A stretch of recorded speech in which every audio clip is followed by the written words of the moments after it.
اللہ نے فرمایا ہے واللہ یعصمک من الناس، اعمال بھی محفوظ رہیں گے، اقوال بھی محفوظ رہیں گے. اسی لیے تو یہ اللہ کے ولی ہمیشہ اعمال مصطفیٰ صلی اللہ علیہ وسلم میں محو رہتے ہیں. محدث اعظم پاکستان جیسی شخصیت ہر وقت تصور یار میں، تصور محبوب میں محو رہتے تھے، اور اس کا اہتمام اتنا زبردست کہ مختلف بہانوں سے علم حدیث تو علم حدیث، منطق اور فلسفہ جیسے خشک اسباق پڑھاتے ہوئے بھی تصور محبوب میں محو رہتے تھے. کیوں محو رہتے تھے؟ کیونکہ انہیں تصور محبوب سے پیار ہے. میں نے کہا نا، یہ میں اسے ہی پسند آتی ہے جو ایک مرتبہ چکھ لے، جو اس کی حقیقت کو جانتا ہے، وہ حضور کے تصور میں ہمیشہ محو رہتا ہے. سلم العلوم منطق کی معروف کتاب ہے. محدث اعظم پاکستان پڑھا رہے ہیں، تصور و تصدیق کی بحث پڑھا رہے ہیں. اب اس کا کیا تعلق ظاہری طور پر حسن مصطفیٰ صلی اللہ علیہ وسلم کے جلوم سے؟ طلاب علم کو پڑھا رہے ہیں تو فرماتے ہیں جو گستاخوں نے کہا، بے ادبوں نے کہا کہ نماز میں حضور کا خیال آ جائے تو نماز باطل ہو جاتی ہے.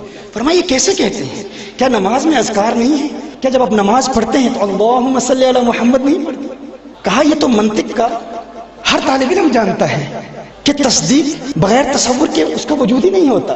التصورات الثلاثۃ شرط لوجود تصدیق، کہ یہ جو حکماء کی اصطلاح میں تصورات ثلاثہ یہ تصدیق کے لیے شرط ہیں، یعنی تصدیق تصور کے بغیر ہوتی ہی نہیں. تو محدث اعظم پاکستان فرماتے ہیں کہ یہ جو گستاخوں نے کہا کہ اگر نماز میں حضور اکرم صلی اللہ علیہ وسلم کا خیال آ جائے تو انسان کی نماز فاسد ہو جاتی ہے، یہ انہوں نے کیسے کہا؟ کیا وہ نماز میں حضور اکرم صلی اللہ علیہ وآلہ وسلم کا نام نہیں پڑھتے؟ کیا درود شریف نہیں پڑھتے؟ اللہم صلی علی محمد نہیں پڑھتے؟ کیا سورہ فتح میں محمد الرسول اللہ نہیں پڑھتے؟ تصور کیا ہے؟ کسی کا ذہن میں خیال آنا. محدث اعظم پاکستان، میں نے کہا ولی ہے، محدث اعظم پاکستان ولی ہے. تو جب آپ کہتے ہیں نا محدث اعظم پاکستان، تو یہ ایک تصور ہے. الادراک الخالی عن الحکم، خیال کا آنا یہ ایک تصور ہے. پھر آپ کہتے ہیں ولی، تو ولی اللہ بھی ایک تصور ہے. آپ کہتے ہیں محدث اعظم پاکستان، یہ خیال آیا، ذہن میں ان کا تصور آیا، یہ ایک تصور ہے. اور پھر آپ کہتے ہیں ولی اللہ، یا آپ کہتے ہیں قطب، تو یہ بھی ایک تصور ہے. لیکن آپ حکم نہیں لگاتے، النسبۃ الحکمیہ نہیں پائی جاتی. تو یہ دو تصورات ہیں، اور تصدیق بغیر تصور کی ہوتی نہیں ہے. تو محدث اعظم پاکستان فرماتے ہیں کہ یہ جو گستاخ کہتے ہیں، بے ادب کہتے ہیں کہ حضور کا خیال نماز میں آ جائے تو نماز باطل ہو جاتی ہے، تو تصور کے بغیر تو تصدیق ہوتی نہیں.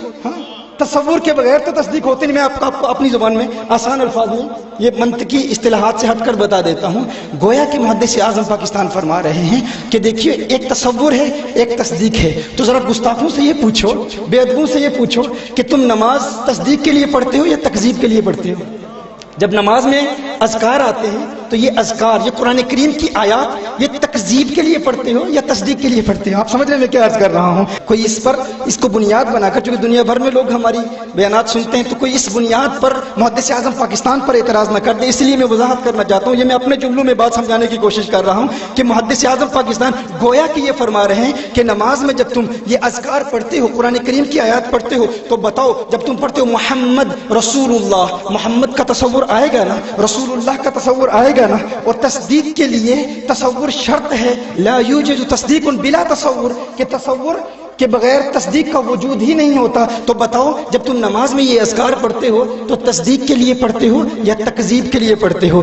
اگر قرآن کی آیات تکذیب کے لیے پڑھو گے تو تم اللہ کو جھوٹا کہہ رہے ہو نا، اور اللہ کی تکذیب کرنا کفر ہے. اللہ کو جھوٹا کہنے والا کافر ہے، اور کافر کی نماز تو ہوتی ہی نہیں ہے. تم کاہے کی نماز پڑھ رہے ہو؟ تم کیوں عبادت کر رہے ہو؟ اور اگر کہو تکذیب کے لیے نہیں پڑھ رہے، تصدیق کے لیے پڑھ رہے ہیں، تو لا یوجد تصدیق بلا تصور، تصدیق کا وجود ہی تصور کے بغیر نہیں ہوتا. تم کہتے ہو تصور شرک ہے. اگر نماز میں حضور کی یاد آ جائے، حضور کا تصور آ جائے، حضور کا خیال آ جائے تو انسان مشرک ہو جاتا ہے. بڑی عجیب بات ہے، تکذیب کے تم مدعی نہیں ہو، تکذیب کر نہیں رہے اور تصدیق کو مانتے نہیں، تو تمہاری نماز تو کسی صورت میں نہیں ہوتی. لیکن ہم اہل سنت، عاشقان اعلیٰ حضرت کی عظمتوں کے ترانے الاپنے والے جب منطق بھی پڑھتے ہیں، جب فلسفہ بھی پڑھتے ہیں، منطق و فلسفہ جیسے خشک موضوعات کو پڑھتے پڑھاتے ہوئے بھی تصور یار میں محو رہتے ہیں. ہم نماز میں تصور کیوں نہیں کریں گے؟ ہم نماز پڑھتے ہیں تو تکذیب کے لیے نہیں پڑھتے، تصدیق کے لیے پڑھتے ہیں، اور تصدیق کے لیے تصور شرط ہے. پتہ چلا سنی جب نماز پڑھتا ہے تو تصور محبوب میں محو ہو کر نماز پڑھتا ہے، حضور کی یادوں میں محو ہو کر نماز پڑھتا ہے. وہ کہتے ہیں ارے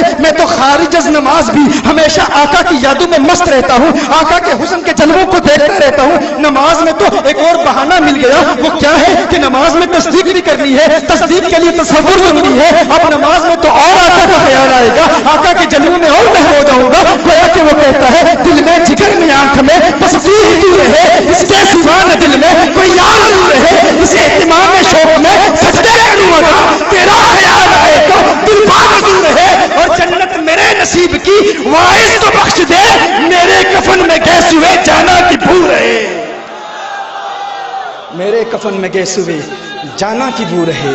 وہ حسن مصطفیٰ کے جلووں میں محو رہتا ہے. وہ کہتا ہے میں قبر میں جاؤں تو قبر میں میرے کفن میں بھی گیس ہوئے جانا کی خوشبو رہے. بلکہ وہ کہتا ہے کہ جب زندہ ہوں تو حسن مصطفیٰ کے جلووں کو دل میں سما کر زندگی گزارتا ہوں. قبر میں جاتا ہوں تو لحد میں اس کے رخ شاہ کا داغ لے کے چلے. اندھیری رات سنی تھی